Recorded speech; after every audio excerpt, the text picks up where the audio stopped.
Vous pouvez rappeler votre nom, ce que vous Oui, faites? bien sûr. Moi, je suis Lila Carité et donc je suis ici invitée par Pierre Guigui.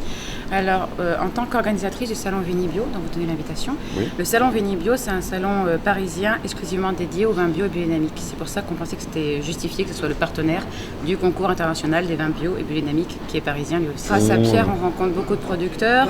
Grâce à eux aussi, on s'aperçoit qu'il y a des appellations qui passent de plus en plus en bio, c'est-à-dire qu'ils se convertissent de plus en plus. Ça nous intéresse. Des petites appellations qui avant n'étaient pas très connues maintenant, comme je pense au vin de pays d'Ariège ou alors à Malepère qui est dans le Languedoc, qui est une petite appellation.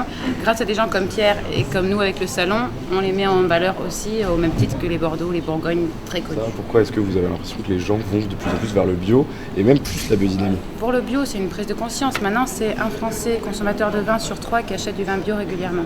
Ça veut dire que ça fait partie intégrante de sa consommation. Pourquoi? Il y a une prise de conscience, comme je disais, parce que simplement on a envie d'être de quelque chose de sain, aussi bien dans l'agriculture que dans que notre dégustation de tous les jours, que pour nos enfants, quand on est jeunes parents, je pense aussi. Il y a une envie de mieux manger, de mieux boire général, et puis quelque chose qui ne nous fait pas du mal en fait. Quand vous buvez du vin bio, finalement, vous buvez du bon antioxydant. Alors, est-ce que c'est l'occasion pour certains exploitants de décrocher un peu une place dans... Complètement, et puis c'est vrai que alors oui, parce que moi je vais en découvrir, de la même manière que ça va être dans le sens inverse aussi. Pierre, des fois, via mon guide, va en découvrir aussi.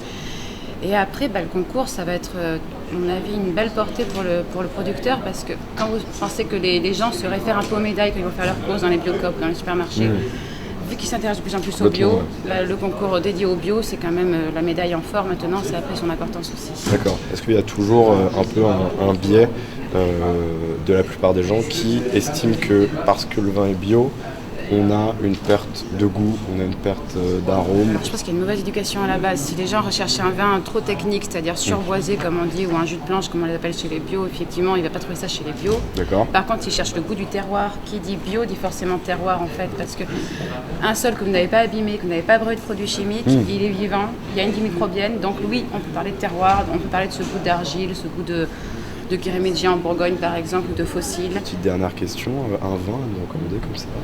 Ça c'est trop dur, ça dépend de ce que vous allez manger ce soir. Eh bien, ce soir, je vais manger un confit de canard. Un confit, alors un vin du Sud-Ouest, un vin de Carcassonne par exemple. Superbe. Très bonne idée. Génial. Merci beaucoup. Merci à vous.